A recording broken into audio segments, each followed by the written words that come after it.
1936년 일제 코흐는 SS 장교의 아내로서 작센하우젠에 도착했습니다. 그는 군복도 없고 공식적인 직위도 없었습니다. 하지만 2년 만에 그는 처벌을 내리고 의학 실험을 지시하고 무장 경비원들의 감시 아래 수감자들 사이에서 낭요를 조직하기 시작했습니다. 그는 6년 동안 부헨발트에 있는 자신의 거주지를 성적 굴욕과 계획적 가학의 사적 중심지로 만들었습니다. 그는 문신이 있는 수감자들을 골라 죽인 뒤 가죽을 벗겼습니다. 그것은 통제되지 않는 학대 시스템의 핵심이었습니다. 왜 SS 내부에서는 그의 과잉 행동을 아무도 막지 못했을까? 그의 상관들은 그의 강제적인 난교에 대해 무엇을 알고 있었을까? 그리고 제국이 멸망한 후에도 어떻게 정의를 피할 수 있었을까? 드레스덴의 그림자 속에서 일제 코흐의 기원. 20세기 초 드레스덴에서는 엘베 강이 피렌체라는 문화적 화려함이 있었지만 그 뒤에 유럽을 변화시킬 사회적 긴장은 가려져 있었습니다. 마르가레테 일제 코엘로는 1906년 9월 22일에 노동자 계층 가정에서 태어났는데 그의 아버지는 감독이었고 그의 적은 수입은 안정을 보장해 주었지만 그 이상은 보장하지 못했습니다. 드레스덴의 바로크 건축과 예술적 유산은 코엘로 가문과 같은 가족들이 일상생활을 하는 산업지역과 극명한 대조를 이루었습니다. 이는 독일 제국의 극심한 계층 분열을 보여주는 축소판이었습니다. 일제의 어린 시절은 전쟁 전 독일의 특징이었던 군사 퍼레이드와 민족주의 열풍 속에서 보냈습니다. 그는 8살 때 제1차 세계대전의 발발을 목격했고 사회 전반에 스며든 군국주의적 분위기를 흡수했습니다. 학교는 애국심을 주입하는 수단이 되어 어린이들에게 카이저를 존경하고 독일의 적을 경멸하도록 가르쳤습니다. 젊은 일제는 같은 세대의 많은 사람들과 마찬가지로 엄격한 권위와 의심 없는 복종이라는 틀 속에서 자랐는데 이러한 요소들은 나중에 나치 세계관을 정의하게 됩니다. 1968년 독일의 패배는 이런 확신을 산산조각 냈습니다. 군주제의 붕괴, 바이마르 공화국의 탄생, 베르사유 조약의 굴욕은 깊은 혼란했습니다. 일제와 같은 청소년들은 이러한 국가적 트라우마 속에서 성장했고 세상은 근본적으로 불안정해 보였습니다. 1923년의 극심한 인플레이션은 또 다른 타격을 입혔습니다. 온 가족이 평생 모은 저축이 며칠 만에 사라지는 것을 보았습니다. 돈은 가치를 잃었습니다. 노동자들은 술에 실려온 임금을 받았고 기본적인 생필품의 천문학적인 금액을 지불했습니다. 이러한 경제적 재앙은 광범위한 분노와 필사적인 희생양 찾기를 촉발했습니다. 격동의 이 시기에 일제는 경영대학원에 다니면서 타이핑, 회계, 행정기술을 익혔습니다. 이러한 실용적인 자격 덕분에 그녀는 1920년대 내내 드레스덴의 다양한 사무실에서 1년의 비서직을 맡았습니다. 표면적으로 보면 그녀는 현대 직장 생활의 현실에 잘 적응한 것처럼 보였습니다. 새로운 독일 민주주의에서 독립을 만들어가는 젊은 여성이었기 때문입니다. 이 기간 동안 그녀의 고용 기록은 그녀가 유능하고 규율을 잘 지키는 근로자였음을 보여주며 주목할 만한 위반 사항은 없습니다. 그러나 이러한 전통적인 외관 아래에서는 이념적 극단주의의 씨앗이 비옥한 토양을 찾았습니다.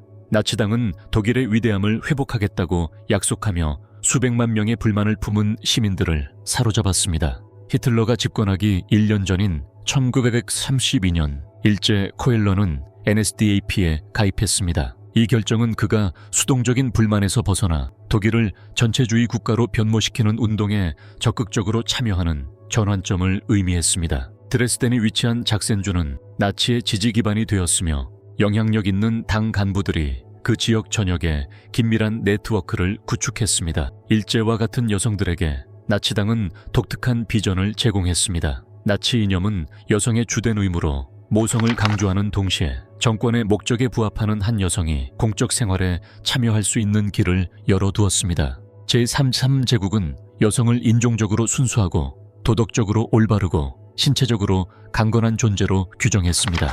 여성은 아리아 인종의 어머니로 찬양받는 동시에 생식 기능에만 국한되었습니다. 이 정권은 4명 이상의 자녀를 낳은 여성에게 독일 어머니 명의 십자가 훈장을 수여하는 한편 생식 능력이 없다고 판단된 여성에게는 강제 불임 수술을 시행했습니다. 1934년 나치의 권력 강화가 가속화되면서 일제는 당에 참여하면서 SS 조직과 접촉하게 되었습니다. 그녀는 지역 나치 관리들이 주최한 사교 모임에서 강제 수용소 시스템에서 경력을 시작한 SS 장교인 카를 오토 코흐를 만났습니다. 1897년에 태어난 코흐는 이미 하일리히 힘러의 엘리트 조직 내에서 입지를 굳히고 있었습니다. 그의 권위주의적 기질과 무자비한 효율성은 점차 확대되는 억압장치에서 그를 귀중한 자산으로 만들었습니다. 그들의 구애는 유대인, 정치적 반대자 및 기타 표적 집단에 대한 박해가 심화되는 상황에서 이루어졌습니다. 일제에게 코흐는 낭만적인 파트너일 뿐만 아니라 새로운 질서 내에서 권력과 지위에 접근할 수 있는 사람이었습니다. 두 사람의 결혼은 SS 인종 및 재정착 사무소의 허가를 받았고, 사무소에서는 두 사람의 결합을 조사하여 부부의 유전적 순수성을 확인했습니다. 이 시험에 합격하려면 일제는 자신이 아리아 혈통임을 증명하고 생식 능력과 건강을 증명하는 건강검진을 받아야 했습니다. 1936년 카를 오토 코흐는 베를린 북쪽에 있는 작센하우젠 강제수용소의 사령관으로 임명되었습니다. 일제는 그와 함께 사령관의 빌라에 정착하여 단지 내부에 머물렀다. 이 이동은 그가 강제수용소의 세계로 확실히 들어가게 된 것을 의미했습니다. 그녀는 더 이상 단순한 장교의 아내가 아니었습니다. 그녀는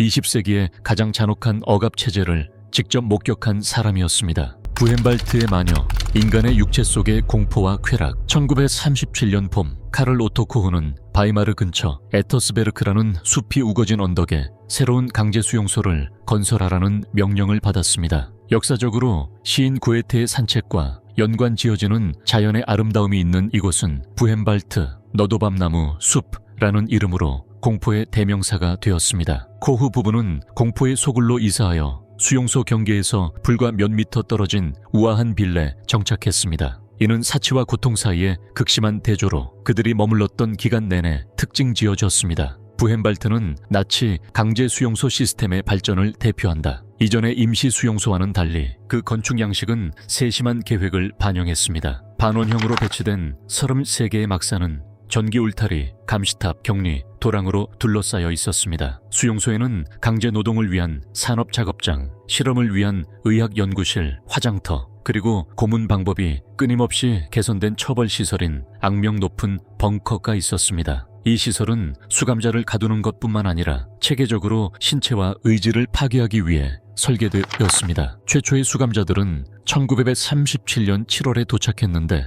대부분 정치적 반대자, 동성애자, 나치 용어로 비사회적 범죄자들이었습니다. 그들은 경비원들의 채찍질 아래 비인간적인 환경에서 일하면서 자신들을 가두는 수용소를 직접 지어야 했습니다. 이 초기 단계의 사망률은 무서웠습니다. 힘든 노동, 고의적인 영양실조, 잔혹한 처벌로 인해 매일이 생존을 위한 투쟁이었습니다. 카로토는 관료적 효율성으로 이러한 조직을 감독했고, 일제는 공식 의전을 넘어서 자신의 역할을 정의하기 시작했습니다. 일제 코흐는 수용소 구조 내에서 공식적인 지위는 없었지만 상당한 권력을 행사했습니다. 그녀의 존재감은 틀림없었다. 깔끔하게 정돈된 금발머리, 붉은색이 많은 우아한 드레스, 반짝이는 승마 부츠. 곧 그의 이미지는 수감자들의 마음속에 위험의 전조로 각인되었습니다. 수감자들은 그녀에게 디 헥세폰 부헨발트, 디 헥세폰 부션왈, 즉 부헨발트의 마녀라는 이름을 지어주었는데, 이는 그녀의 영향력과 그녀가 불러일으킨 공포를 모두 반영하는 별명이었다. 부헨발트의 내부 정권은 치명적인 강제 노역과 자의적인 폭력을 결합했습니다. 수감자들은 새벽 전에 일어나 끝없는 아침 행렬을 견뎌냈는데 종종 비나 눈이 내리는 날에도 그랬다. 차해석장, 무기공장, 건설 프로젝트에서 12시간 동안 힘든 노동을 했습니다. 굶주림은 의도적인 정책이었습니다. 과학적으로 수감자들을 간신히 살려두기 위해 계산된 배급량은 주로 품질이 좋지 않은 검은 빵과 영양가가 없는 묽은 수프였습니다. 이런 체계적인 영양실조는 신체적 저항력을 약화시키고 의지를 꺾었습니다. 인간의 생명이 가치 없는 이 환경에서 일제 코흐는 자신만의 잔혹한 방법을 개발했습니다. 그의 첫 번째 공포의 도구는 말이었습니다. 그는 검은 종말을 타고 수용소 주변을 돌며 사소하거나 상상 속의 위법 행위를 저지른 죄수들을 채찍질했습니다. 그녀는 말을 타고 사람들보다 위에 서서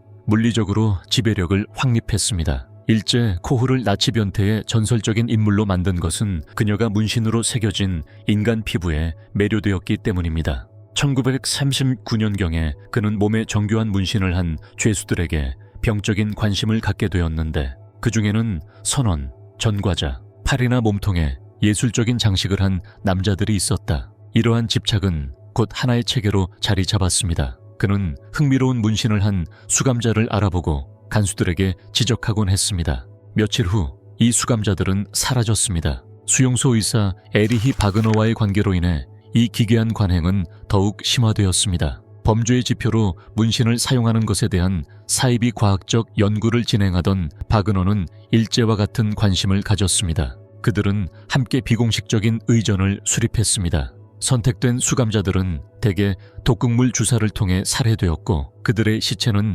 병적인 병동으로 보내졌습니다. 그곳에서 전문 기술자들이 문신이 있는 피부를 추출하고 화학적 방법을 사용하여 보존한 후 다양한 용도로 사용했습니다. 코흐 가문의 거주지에는 인간 피부로 만든 물건들이 등장하기 시작했습니다. 선원의 피부에서 가져온 부족적 또는 항해적 모티브로 장식된 램프갓이 있었습니다. 문신 조각이 있는 책 제본, 장갑 및 기타 개인용품. 수년 후 재판 과정에서 일부 전문가들은 일제에게 특별히 기인된 특정 물건의 진위성에 의문을 제기했지만, 부헨발트에서 문신이 있는 피부를 포함한 인간 유해를 수학하는 체계적인 프로그램이 존재했으며, 일제 코흐가 그 구상과 실행에 직접 관여했다는 것은 부인할 수 없는 사실입니다.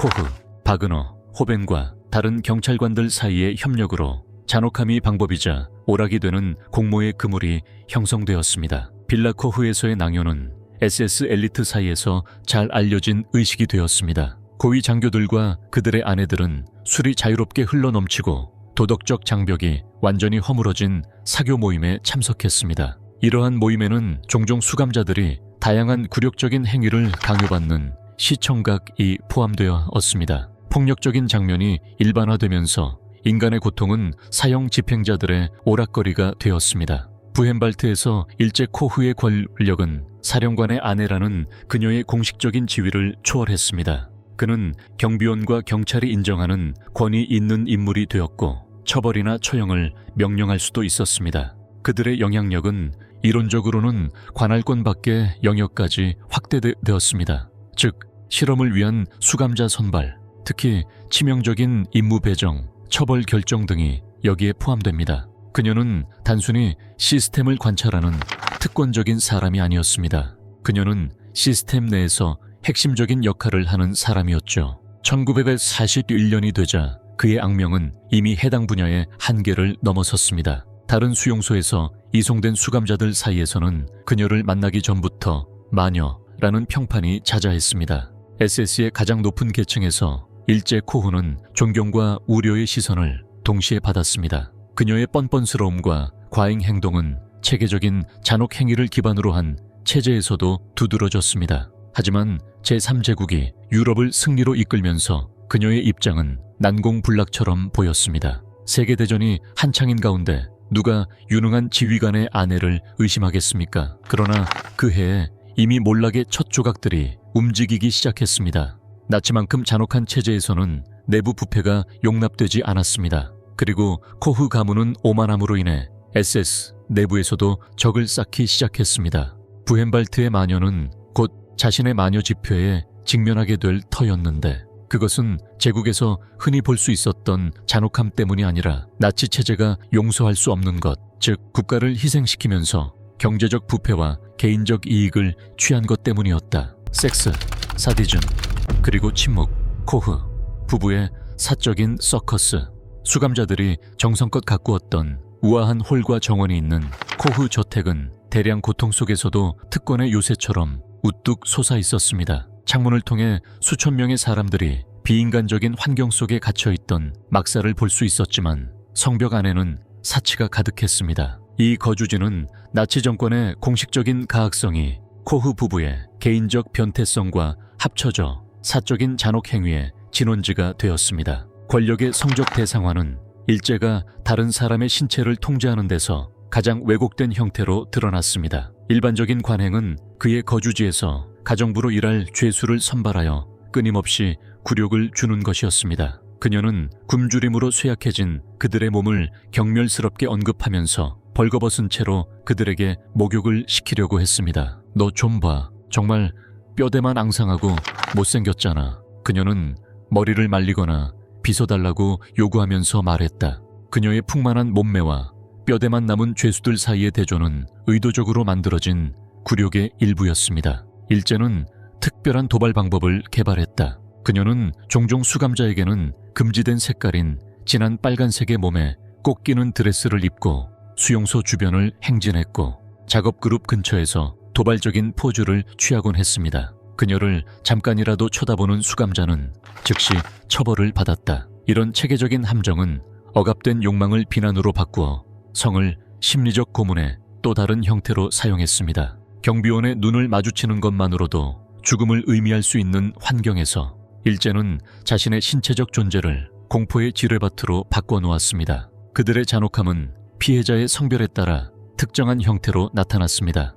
그는 수용소의 환경에도 불구하고 어느 정도 신체적 매력을 유지하는 수감자들에게는 특히 잔인함을 보였으며 머리를 깎으라고 명령하거나 가장 굴욕적인 일을 시켰습니다. 그는 남성, 특히 젊은 남성에게 존엄성을 박탈하는 처벌을 내리는 것을 좋아했습니다. 강제적인 나체, 굴욕적인 자세, 성적 폭력 등이 그 예입니다. 이러한 차별화는 그들의 가학성 속에 숨겨진 왜곡된 계산, 즉 각 성별의 특정한 취약성에 기반하여 굴욕을 극대화하는 방법에 대한 직관적 이해를 드러냈습니다. 일요일마다 그의 일과에는 시골을 말을 타고 돌아다니는 일이 포함되어 있었으며 직접 죄수들을 골라 임의로 처벌하기도 했습니다. 몇몇 수용소 의사들과의 관계는 그의 잔혹함에 또 다른 차원을 더했다.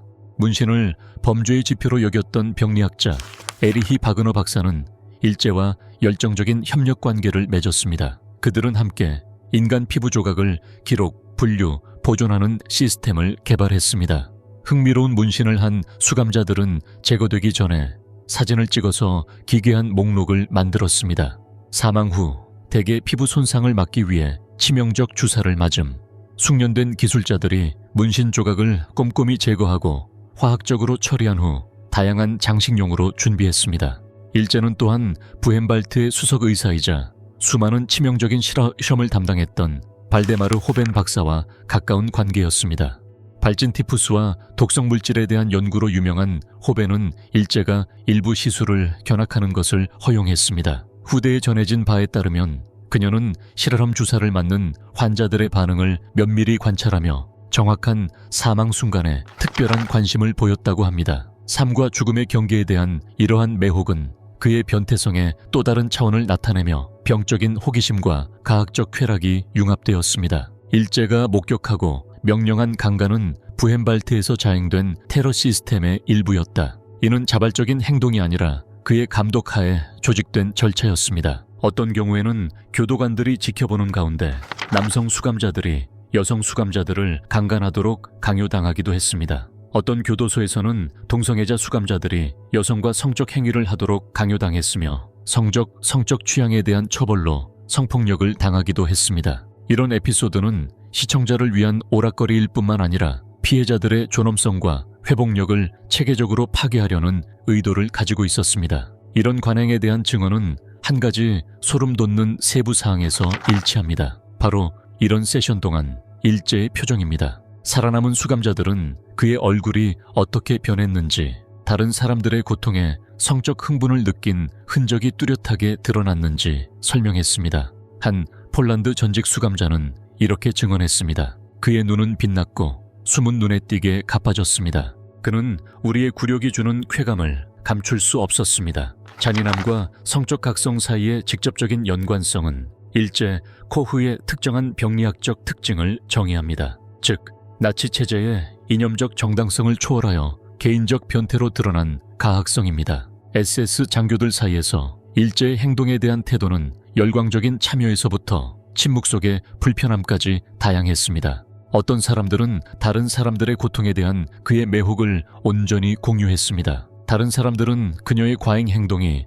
수용소의 효율성을 저해한다고 생각했지만 아무도 지휘관의 아내의 행동에 의문을 제기하지 못했습니다. 이런 공모와 침묵의 네트워크로 인해 그들의 관행은 수년간 정상화되었습니다. 오직 수감자들만이 그의 잔혹함을 본의 아니게 목격했고 강제 수용소라는 잔혹한 환경에서조차 그의 행동의 변칙성을 인정했습니다. 침묵은 가해자들에게만 국한되지 않았습니다. 수감자들 사이에서는 암묵적인 규칙이 있었습니다. 꼭 필요한 것 이상으로 일제 코후에 대해 말하지 말라는 것이었습니다. 그의 이름을 들으면 척추에 오한이 돋는다. 자신의 선택을 목격한 사람들이나 자신이 받은 형벌을 겪은 사람들은 기억하지 않으려 했습니다. 침묵의 협정은 공포에서 비롯되었지만 또한 수치심에서 비롯되었습니다. 성적 굴욕은 많은 사람이 묻어버리고 싶어하는 심리적 상처를 남겼습니다. 그의 범죄의 진짜 규모는 수년 후 전쟁 후 재판에서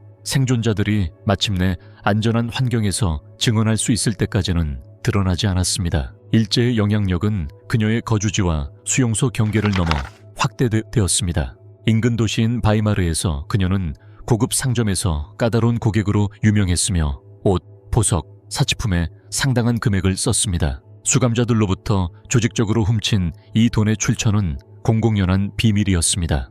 불과 몇 킬로미터 떨어진 곳에 시골이 있는 바이마르의 시민들은 공부를 통해 무지함을 실천했습니다. 그들은 코후 가문과 다른 관리들이 인간의 고통에 기반한 특권을 누리며 거리를 거닐 때 눈을 감았습니다. 제국의 복수, SS가 자기들 자신을 처형했을 때 1941년 8월 기갑사단이 소련의 심장부를 진격하고 제국이 무적으로 여겨지던 무렵 코후 부부의 몰락이 구체화되기 시작했습니다. 바이마르 지역의 고위 SS 장교이자 경찰서장이었던 요시아스 폰 발데크 피르몬트는 부헨발트의 재정적 부정에 대한 조사를 시작했습니다. 일상적인 감사로 시작된 일은 곧 부패, 은밀한 살인, 개인적 이득의 실체를 밝혀냈고 이로 인해 카를 오토 코후는 총살대에 오르게 되고 일제는 국제사법제도 앞에 서게 되었습니다. 수사에 불을 지핀 사람은 부헨발트 사망자 등록부에 있던 한 이름 발터 크레머였다. 이 죄수는 그저 평범한 수감자가 아니었습니다. 직업은 의사이고 정치적 신념 때문에 공산주의자였던 크레머는 수년 전 발덱의 중병을 직접 치료해 그의 생명을 구했을지도 모른다. 그의 갑작스러운 죽음은 자연사로 기록되었고 즉각 의심을 불러일으켰습니다. 호기심을 느낀 발덱은 그의 죽음에 대한 정확한 상황을 조사하라고 명령했습니다. 조사관들이 발견한 사실은 SS 기준으로 보아도 충격적이었습니다. 크레머와 그의 조수인 칼 페이스는 칼 오토코후에 직접 명령에 따라 처형되었습니다. 진짜 이유는 두 사람 모두 사령관이 자신의 경력에 치명적일 수 있다고 생각한 비밀을 알고 있었기 때문입니다. 코후는 매독을 알았는데 이는 SS 장교에게 요구되는 인종적 순수성이라는 이미지와 직접적으로 모순되는 성병입니다. 인종위생에 집착한 제3제국의 위계 질서에서 이런 질병, 특히 성적 방종과 관련된 질병은 계급, 명예, 지위를 잃을 충분한 이유가 되었습니다. 크레머는 수용소에서 이용할 수 있는 제한된 의료 자원을 이용해 수개월 동안 코후를 은밀히 치료했습니다. 그는 위협을 받고 있었지만 수용소 의무실의 전반적인 환경을 개선하고자 하는 희망도 있었습니다. 치료가 효과를 보이기 시작하자 코후는 불편한 증인들을 제거하기로 결심했습니다. 크레머와 페이스는 전복적 활동 혐의로 거짓 고발을 당했고 정식 재판 없이 처형당했습니다. 그들의 시체는 즉시 화장되었고 물리적 증거는 모두 사라졌습니다. 조사 결과 이 비밀과 관련된 세 번째 살인 사건이 밝혀졌습니다. 한 수감자는 수용소 경계 밖에서 물을 길어오는 임무를 맡았습니다. 일반적으로 무장 호위가 필요한 특이한 임무였죠. 그는 이 임무를 수행하는 동안 감시탑에 배치된 경비병들에게 총격을 당해 사망했습니다. 공식 보고서에는 탈출 시도가 기록되어 있었지만 조사관들은 이 수감자가 코후의 비밀 치료에도 참여했다는 사실을 발견했습니다. 그는 영구적으로 침묵당한 또 다른 증인이었습니다. 코후는 스캔들의 흔적을 없애기 위해 부헨발트의 수석 의사이자 일제에 가끔씩 연인이 되는 발데마르 호벤 박사의 도움을 받기도 했습니다. 호펜은 코후병에 대해 알고 있던 코엘러라는 이름의 SS 구성원을 살해했습니다. 이 방법은 임상적이었습니다. 페놀을 심장에 직접 주입하여 치명적 효과를 냈습니다. 호벤은 수감자를 대상으로 한 실험을 통해 이 기술을 완성했습니다. 사망 원인은 심장마비로 기록되었는데 처음에는 의심의 여지가 없었습니다. 이 일련의 살인사건은 코흐가 자신의 명예를 지키려는 필사적인 의지뿐만 아니라 수용소 내부의 공모 네트워크의 존재도 드러냈습니다. 일제 코흐는 이러한 범죄에 대해 충분히 알고 있었습니다. 더욱이 그녀는 잠재적인 문제 증인을 찾아내는데 적극적으로 참여했으며 남편에게 그들을 제거하라고 압력을 가했습니다. 호벤과의 관계 덕분에 그는 수용소 의료시설에 대한 영향력을 더욱 확대할 수 있었고 필요할 때 특권 정보에 접근하고 기록을 조작할 수 있었습니다. 이러한 살인사건에 대한 조사와 함께 코흐 행정부 내부의 조직적 부패의 증거가 드러났습니다. 이 부분은 수감자들의 소지품을 조직적으로 훔쳐 상당한 개인 재산을 축적했습니다. 보석, 현금, 시계, 예술품 등 모든 것이 공식 의정서에 규정된 대로 제국 재무부에 넘겨지는 대신 그들의 주머니로 돌아갔습니다. 그들은 스위스에 은행 계좌를 두고 부헨발트 수감자들의 고통에서 얻은 상당한 금액을 예치했습니다. 이 불법적인 부를 가장 과시적으로 드러낸 것은 1940년 칼이 열렬한 승마 선수인 일제에게 선물로 건설하도록 명령한 실내 승마 경기장이었다. 25만 라이히스마르크 이상의 비용이 들어간 이 호화로운 시설은 수감자들에게서 훔친 돈으로 운영되었습니다. 2차 세계대전이 한창이던 당시 독일 경제가 전쟁 수행에 전적으로 집중되어 있었을 때 코흐 가문은 이런 종류의 개인적 사치에 빠졌습니다. 이는 독일 국민에게 공식적으로 요구된 긴축 정책에 대한 모욕이었습니다. 조사는 파괴적인 결과를 낳았습니다. 1941년 12월 카를 오토 코흐는 부헨발트 사령관직에서 일시적으로 해임되었습니다. 그러나 SS의 제국 지도자 하인리히 힘너의 개입으로 더 심각한 즉각적인 결과는 막혔습니다. 코흐는 신문을 받았지만 단순히 점령된 폴란드의 마이다네크 강제 수용소로 이송되었습니다. 이 결정은 SS 내부의 복잡한 권력 역학을 반영했습니다. 일부 장교들은 모범적인 처벌을 요구한 반면 다른 장교들은 스캔들을 피함으로써 엘리트 부대의 대중적 이미지를 보호하는 것을 선호했습니다. 일제에게 이 첫 번째 타격은 그녀의 영향력이 일시적으로 약화되는 것을 의미했지만 완전히 사라지는 것은 아니었습니다. 그녀의 남편은 다른 곳으로 옮겨갔지만 그녀는 부헨발트 빌라에 남아서 자신의 생활 방식과 많은 특권을 유지했습니다. 그가 수년에 걸쳐 구축해온 연락망과 공모 관계는 그에게 일정한 보호를 제공했습니다. 그녀의 사적인 파티에 참여했거나 그녀의 부패 계획으로 이익을 얻은 공무원들은 그녀를 안전하게 보호해야 할 이유가 있었습니다. 그러나 조사는 체계적으로 계속 진행되었습니다. 내부 부패를 끈질기게 추적한 것으로 유명한 SS 판사 콘라트 모르겐이 1943년 이 사건을 맡았습니다. 모르겐은 나치 체제의 독특한 모순을 대표했습니다. 즉, 수용소의 중심 목적이었던 인도에 관한 대량 범죄를 무시하면서 기술적 위반만 추적한 꼼꼼한 법학자였습니다. 모르겐은 수감자 살해가 허가된 절차를 따라 이루어졌다면 문제가 되지 않는다고 생각했습니다. 참을 수 없는 것은 공식적인 허가 없이 또는 개인적인 이익을 위해 그런 짓을 하는 것이었습니다. 모르겐의 지도하에 연구는 새로운 추진력을 얻었습니다. 수많은 증인, 즉 SS 장교와 행정직 수감자로부터 진술이 수집되었습니다. 재무기록, 은행 송금, 사치품 구매 송장을 검토했습니다. 코흐 가문에 대한 소송은 꾸준히 커졌습니다. 마침내 1943년 8월 24일에 카를과 일제는 공식적으로 체포되었습니다.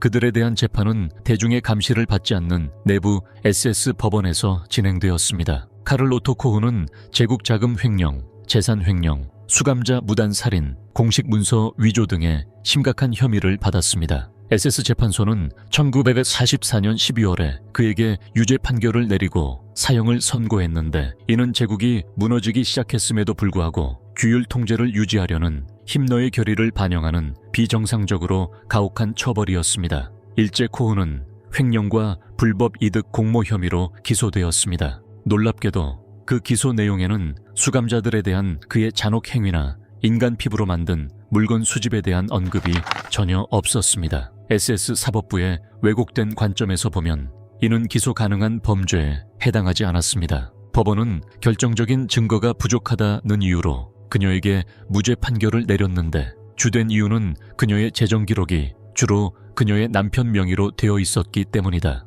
이러한 기술적 무죄 판결은 사건의 단점과 방어 전략의 효과를 모두 반영했습니다. 판결 이후 일제는 SS 구금에서 풀려나 잠시 민간인 생활로 복귀했습니다. 그는 루트비이스부르크의 작은 아파트에 정착했고 연합군의 징역으로 제국이 붕괴되는 동안 비교적 조용히 살았습니다. 그의 공포정치의 배경이 되었던 전쟁이 끝나고 그와 함께 그의 범죄를 용이하게 했던 시스템의 보호도 끝나가고 있었습니다. 카를 오토코흐는 1945년 4월까지 감옥에 갇혀 있었습니다. 아이러니하게도 운명의 장난인지 그는 처형을 위해 부헨발트로 다시 이송되었습니다. 4월 5일 미군이 수용소를 해방하기 불과 며칠 전 그는 자신이 절대적인 권력을 행사했던 바로 그 장소에서 SS 총살대에 의해 총살당했습니다. 그가 잔혹하게 섬겼던 바로 그 정권의 명령에 따라 이루어진 그의 죽음은 나치 체제의 냉혹한 논리를 보여주는 전형적인 사례였다. 조직의 이미지와 안정성을 위협하는 행동을 하는 가장 충성스러운 하인들조차도 쓸모없는 존재였다. 부헨발트의 해방,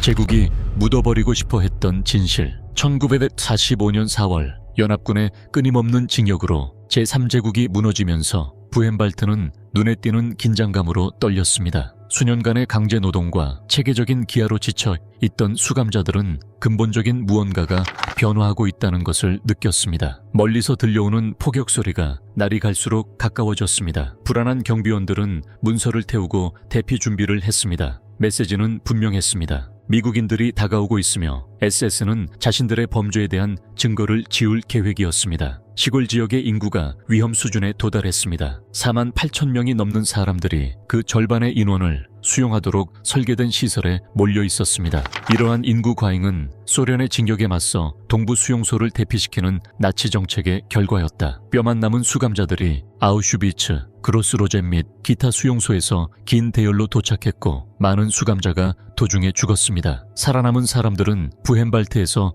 훨씬 더 불안정한 상황을 발견했습니다. 막사는 과밀 상태였고 배급량은 줄었으며 위생시설은 무너졌습니다. 이러한 상황에서 강제 대피가 시작되었습니다. 4월 6일부터 수용소 행정부는 전선에서 더 멀리 떨어진 시설로 죽음의 행진을 조직했습니다. 수천 명의 수감자들이 음식이나 휴식도 거의 없이 수마일을 걸어야 했습니다. 탈진하여 쓰러진 자들은 그 자리에서 처형당했습니다. 이러한 대피에는 두 가지 목적이 있었습니다. 전쟁 수행을 위해 노예 노동력을 확보하는 것과 저질러진 범죄를 목격할 가능성이 있는 사람들을 제거하는 것이었습니다. 수용소에 남아있던 수감자들 사이에서는 소름 끼치는 소문이 퍼졌습니다. 즉, 완전 학살 명령이었습니다. 행정직원이 유출한 정보에 따르면 게슈타포는 미국인들이 도착하기 전에 수감자들을 완전히 제거하라고 명령했습니다. 이 계획에는 수감자들을 막새에 가두고 불을 지르고 탈출을 시도하는 사람들을 기관총으로 사살하는 것이 포함되었습니다. 이 임박한 위협은 부헨발트 내부에서 활동하는 지하 저항 세력에 활력을 불어넣었습니다. 이 저항은 주로 독일, 폴란드, 소련 정치범들이 조직했으며 수년에 걸쳐 수용소 내에 비밀 네트워크를 구축했습니다. 그들은 회원들을 주요 행정직에 잠입시키고 일부 무기를 숨기고 막사간 통신 시스템을 구축하는 데 성공했습니다. 그의 가장 주목할 만한 업적은 시골의 전기 작업장에서 훔친 부품으로 만든 비밀 라디오 송싱이었습니다. 영화 촬영 막사의 가짜 벽에 숨겨진 이 장치는 그들이 외부 세계와 접촉할 수 있는 유일한 수단이었습니다. 1945년 4월 8일 오후 2시 30분 저항군은 중요한 결정을 내렸습니다. 그들은 즉석 송신기를 이용해 모스크바로 절박한 메시지를 보냈다. 연합군에게 SOS, 여기는 부헨발트 강제 수용소입니다. 긴급 지원을 요청합니다. 그들은 우리를 대피시키려 합니다. 친위대는 우리를 파괴하려 합니다. 미 3군의 통신부대는 약하지만 명확한 신호를 포착했습니다. 몇 분 안에 답장이 왔다. KG부, 위치를 사수하라. 멈춰라. 우리가 도우러 간다. 제3군 사령부다. 같은 날 저항군은 전화 교환대에서 일하는 수감자로부터 중요한 정보를 받았습니다. 바이마르 게슈타포는 수용소를 즉각 파괴하고 모든 수감자를 제거하라는 명령을 내렸습니다.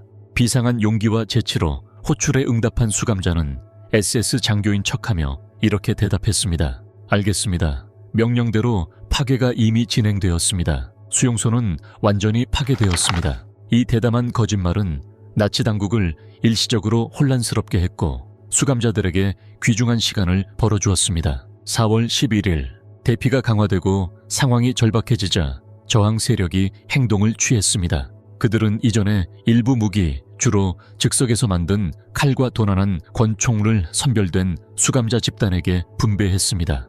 미리 정해진 신호에 따라 그들은 여러 개의 감시탑과 경비초소를 동시에 공격했습니다. 대부분의 SS 대의원들은 이미 도망쳤고 나치의 대의에 덜 헌신한 보조 경비대에게 통제권이 넘겨졌습니다. 그들은 거의 저항하지 않았다. 몇 시간 만에 수감자들은 수용소를 효과적으로 장악했습니다. 같은 오후 3시 15분 미 육군 제6기갑사단의 선봉대가 부헨발트 성문에 도착했습니다. 수개월간의 전투로 단련된 미국 군인들은 그들이 마주친 광경에 마비가 되었습니다. 극심한 신체적 상태에 있는 2만 1천 명이 넘는 생존자들은 절망적인 기쁨과 불신이 뒤섞인 감정으로 그들을 맞이했습니다. 많은 수감자들은 움직일 수 없을 정도로 약해졌습니다. 발진 티푸스나 결핵 등의 질병에 걸린 사람들은 응급 의료를 받았음에도 불구하고 며칠 만에 사망했습니다. 수용소에 처음 진입한 정찰대를 지휘했던 프레데릭 캐퍼 대위는 훗날 자신의 경험을 이렇게 기록했습니다. 어떤 군사훈련도 우리가 목격한 광경에 대비할 수 없었을 것입니다. 화장터 옆에는 시체들이 장작처럼 쌓여 있었고 막사 안에서는 산자와 죽은 자를 거의 구분할 수 없었습니다. 그 냄새는 우리 중 누구도 결코 잊지 못할 냄새였습니다. 이것은 전통적인 전쟁이 아니었습니다. 훨씬 더 끔찍한 일이었습니다. 수용소에 대한 초기 검사 당시 미국 관리들은 도저히 이해할 수 없는 잔혹 행위의 물리적 증거를 발견했습니다. 병리학 병동에서 그들은 보존된 인간 장기가 담긴 용기, 특수 기술을 사용하여 축소된 머리, 그리고 가장 충격적인 인간 피부로 만든 물체를 발견했습니다. 문신이 새겨진 램프갓, 책장정, 장갑 등의 물건들은 전쟁 범죄의 증거로 분류되어 사진 촬영되었습니다.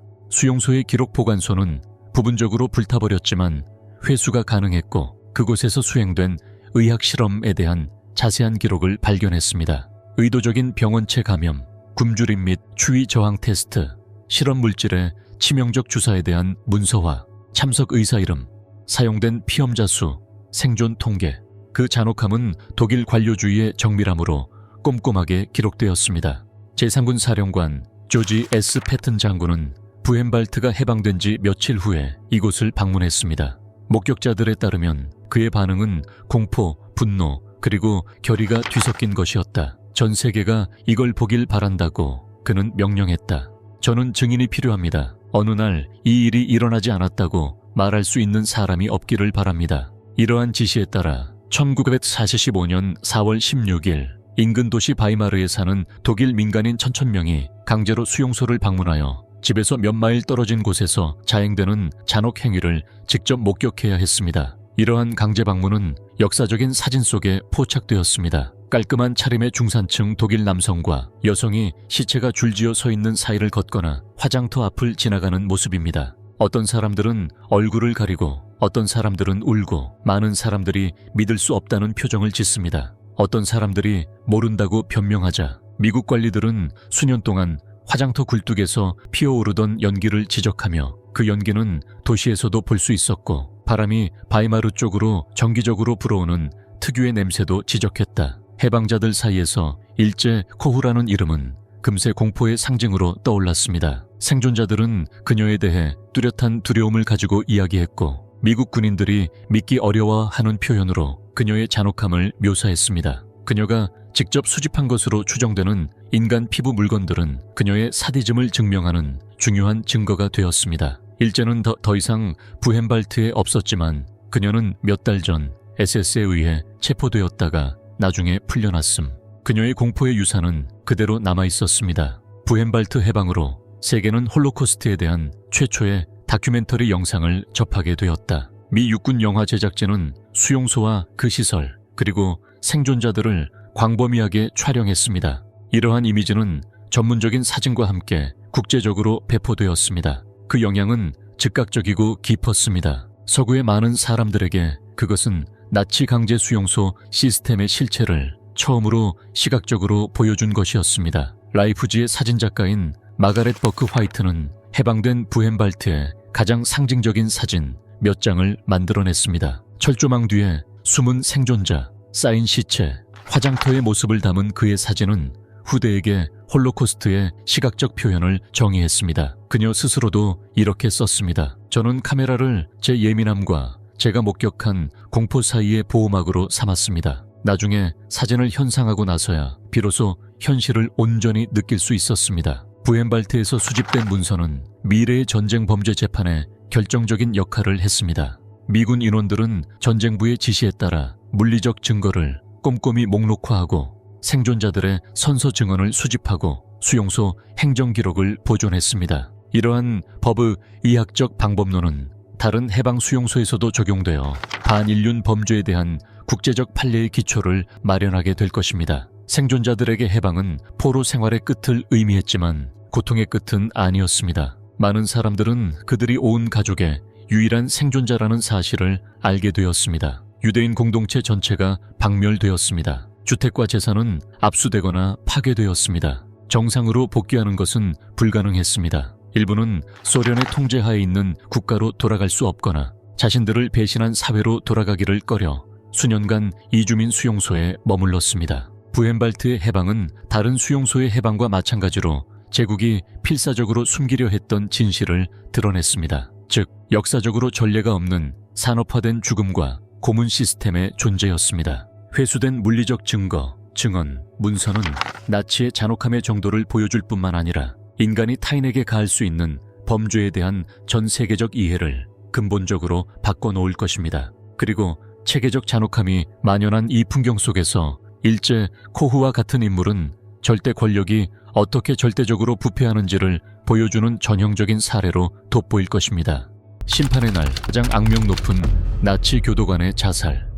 15년 6월 30일 독일이 항복한 남짓후 일제 코후는 루트브르크에서 점령군에 의해 체포다. 그녀는 제국이 함락된 후에도 주목받지 않으려고 노력했습니다. 그녀는 부헨발트의 한전 수감자에 의해 길거리에서 발견했고 그는 군 당국에 신고했습니다. 체포 당시 일제는 위조 문서를 소지하고 있었고 그녀의 상징인 금발 머리를 짙은 갈색으로 염색하여 구웠습니다. 정의를 회피하려는 이러한 시도는 권위 아래서 고통받은 사람들이 즉각 인식되는 상황에서는 무의미한으로 판명되었습니다. 초기 일제는 법적 절차의 유질 방어 전략, 즉을 채택했습니다. 그녀는 태에서 자행된 잔혹 행위에 대해 전혀 모른다하며 자신을 아이들에게 헌신하는 평범한 주부로 소개했고 수용소의 활동에 대해서도 말했다.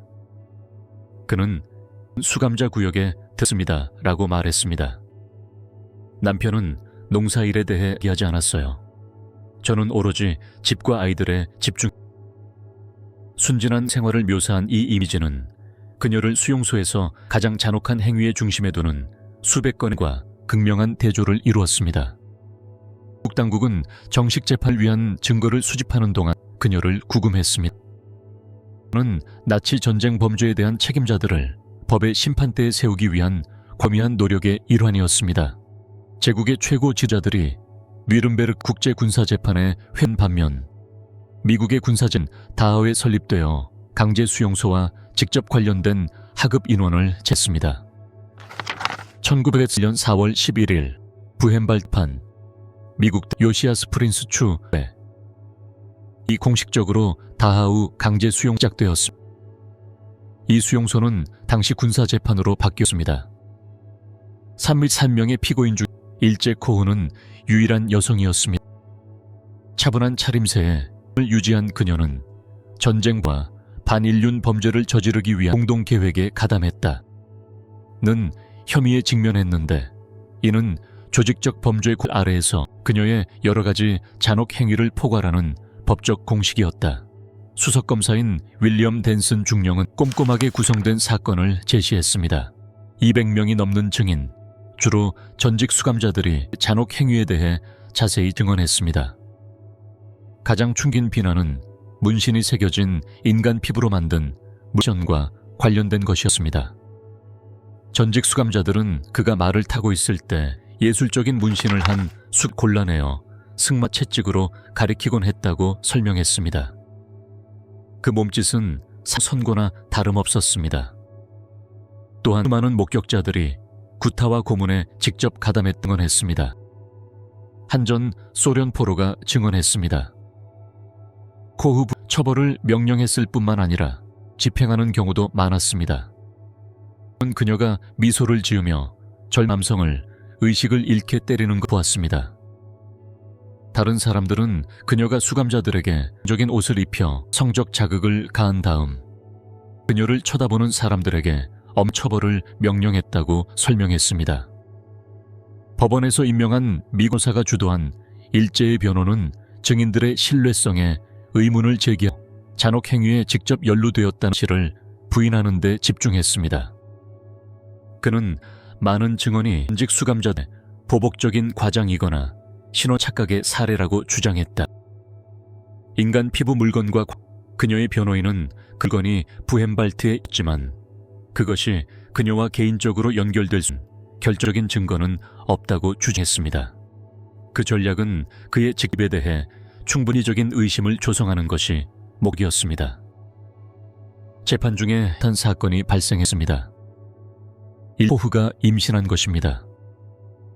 2년 동안 미국에 구금되어 있었다는 점을 감안할 때 이 사실은 큰 파장을 일으켰습니다. 추가 조사 결과 그녀는 자신이 수감되어 있던 시설에서 간호원으로 일하던 독일인 수감자와 관계를 가졌던 것으로 밝혀 이 소식은 언행을 불러일으켰습니다. 언들은 이를 사형을 피하기 위해 계산된 전술이라고 봤습니다. 미군 규정에 따라 임산부는 처형될 수 없었습니다. 반면 다른 사람들은 구금시설의 보안과 감독에 의문을 제기했습니다. 1947년 8월 14일 법원은 일제 코후가 전쟁 범죄와 윤범죄 혐의로 유죄 판결을 받았다고 판결했습니다. 그는 산미고인 중 22명과 함께 종신형을 선고받았습니다. 형량은 가혹했 그녀의 임신 말기라는 점을 사형은 감형된 셈이었. 1947년 10월 란츠베르크 여서 복역하는 동안 그녀는 낳았고 그 아이의 우베라는 이름을 지었습니다. 그 아이는 즉시 그녀와 위탁 가정에 졌습니다. 그 다음에 일어난 일은 국제적인 논란을 불러일으켰습니다. 1949년 1월 미군 점령 지역의 군사령관이었던 루시우스 디 클레이 장군은 그의 재검토하고 종신형을 선고하기에는 증거가 불충분하다는 이유로 형을 대폭 감형하여 4년으로 줄였습니다. 구체적으로 클레이는 인간 피부 물건을 만들어 그녀에 대한 가장 상징적인 비난이 합리적인 없이 입증되지 않았다는 것을 발견했습니다. 정은 특히 미국에서 대중의 분노와 정치적을 불러일으켰습니다. 코후 사건에 대한 구체적인 청문회를 열었습니다. 의원들은 클레이 판사의 결정에 대해 공개적으로 의문을 제기하며 정치적 압력의 사법적 무능을 비판했다. 국제 언론은 이 논 광범위하게 다루었습니다. 전후 사법의 도전과 모순을 상징한 사건이 되었습니다. 일제 코후는 가된 형을 복역한 후 1949년 10월 미국 구금에서 풀려났습니다. 그의 자유는 불과 시간 동안만 지속되었습니다. 그녀는 군사 감옥을 나온 직후 독일 경찰에 체포되었습니다. 새로 건국된 독일 연방공화국의 당국은 시민에 대한 범죄 혐의로 그녀에 대한 재판을 시작했는데 이는 미국의 군사재판에서는 다루지 않는 관할권이었습니다. 이 새로운 절차는 법률에 따라 독일 민사법원에서 진행됩니다. 일제 코후의 두 번째 재판은 1950년 12월 27일 아우스부르크 지방법원에서 시작되었습니다. 이 과정은 이전 과정보다 철저할 것입니다. 넘는 기간 동안 전직 수감자, SS 경비원, 수용소 행정직원을 포함한 250명의 증인이 증언했습니다. 독일 검찰은 파괴된 나치 기록 보관소에서 원본 부헨발트 문서를 포함하여 꼼꼼하게 정된 증거를 제시했습니다. 미국 군사 재판과는 달리 독일의 재판은 범죄 계획이라는 더 광범위한 개념인 개별적인 학대와 살인사건에 특별을 맞추었습니다. 검찰은 일제거할을 지정한 살인 사례 135건 했습니다. 게다가 그녀가 명령 직접 가한 고문 및 신체적 학대 수십 건이나 기록되어 있다. 이 재판 동안 일제 신체적, 정신적 건강은 악화되기 시작했습니다. 1956월 그녀는 거져서 옮겨져야 했습니다. 이 사건은 1901년 1월에 다시 발생했습니다. 교도소 의사는 심각한 불면증, 공황 발작, 해리성 기관 등 급성 스트레스 장애와 하는 증상을 냈습니다. 그러나 정과 검사 결과 그녀는 재판을 계속할 수 능력이 있는 것으로 겨졌습니다. 1951년 1월 15일 독일 법원은 101페이지 분량의 뒷받침하여 판결을 내렸습니다. 일제 코우는 살인을 사주하고 살인 미수를 돕고 교사한 혐의, 중상을 입힌 혐의로 유죄 판결을 받았습니다. 시민권을 영구적으로 박탈당하는 종신형을 선고받았습니다. 법원은 조직적에 대한 직접적이고 식적인 참여에 대한 압도적인 증거를 인용하며 변호를 명백히 기각했습니다. 그는 마지막 형을 선고한 후 바이에른주 아이하흐 여자 교도소로 형을 마쳤습니다. 그 후 16년 동안 그의 증상은 점령으로 악화되었습니다. 교도소에 따르면 그의 정신 상태는 꾸준되고 있는 것으로 나타났습니다. 처음엔 어느 정도 평정심을 유지했지만 시간이 지나면서 박해망상청이 나타나기 시작했습니다. 그녀는 부헨발트 수감자의 유리, 밤에 자신의 감방에 고문을 가한다고 주장했습니다. 내 피부를 가져가려고 왔어요. 그는 1955년 교도소 정신과 의사에게 이렇게 말해 그들 나와 함께 램프가스를 만들려고 해. 그는 투옥되어 있는 동안 여러 차례 사면 제출했습니다. 이들은 바이에른 법무부에 의해 거부되었습니다. 당국은 그의 범죄가 심각하다는 이유로 그의 정신적 악화가 명함에도 불구하고 사면을 구여할 수 없다고 생각했습니다. 1960년 그가 교도소 활동에 관여하지 않았습니다. 그녀는 고립된 채로 몇 시간 동안 혼잣말을 분필이나 자신의 손톱으로 반복적인 패턴을 그렸습니다. 그의 정신적 붕괴의 결정적 요인은 그의 자녀들의 운명이었습니다. 그녀가 칼로트와 태어난 그녀의 장남 아투인 코흐는 자라면서 점차 부모에 대한 진실을 알게 되었습니다. 1960년대 초 된 그는 스스로 부모의 범죄를 이러한 발견의 영향은 파괴적이었습니다. 2007년 아트윈은 가족의 유산의 무게를 감당할 수 없어 자살했습니다. 아들의 자살 감옥에 있는 일제에게 내줬고 그녀의 최후의 위기를 촉발했습니다. 그는 몇 주 동안 말대로 못하며 자해 행동을 합니다. 경비원들은 그가 수년 전에 그의 이름을 몇 시간 동안 버렸다고 보고했습니다. 이제 모두 모였습니다. 그는 반복했습니다. 다들 편에서 나를 기다려. 그녀의 상태가 심각해서 당은 잠시 그녀를 정신병원으로 이송하는 것을 고려했지만 결국 그녀를 아이하흐에 두고 의료 감독을 결정했습니다. 1967일 일제군은 자신의 사감했습니다. 그는 몇 주 쌓아두고 숨겨두었 천조각을 이용해 이 만들어 감방에서 매달아 자살했습니다. 그는 60세였습니다. 의원들은 아침 순찰을 돌던 중 그녀가 천장의 팔에 매달려 있는 것을 발견했습니다. 그는 유서를 남기지 않았지만 유서를 날 전에는 벽에 부헨발트, 나는 언제나 들어 돌아온다 라는 문구를 반복적으로 휘갈겨 썼습니다. 그는 대중의 반응을 거의 불러일으키지 못했다. 간략한 뉴스 보도에서는 사건의 중요성을 자세히 설명하지 않고 사건을 보도했습니다. 그 무렵 일제 악명은 새로운 세계적 위기와 동시대의 잔혹한 인물들의 그늘에 가려졌습니다. 그의 시신은 지방당국에 인계되었고 그는 아이하흐의 시립묘지에 수시 없이 조용히 매장했습니다. 그의 친척 중 누구도 유해를 찾아가지 않았습니다. 공식 부고는 밝습니다. 그의 죽음은 삶과 마찬가지로 불명예로 점철되었다.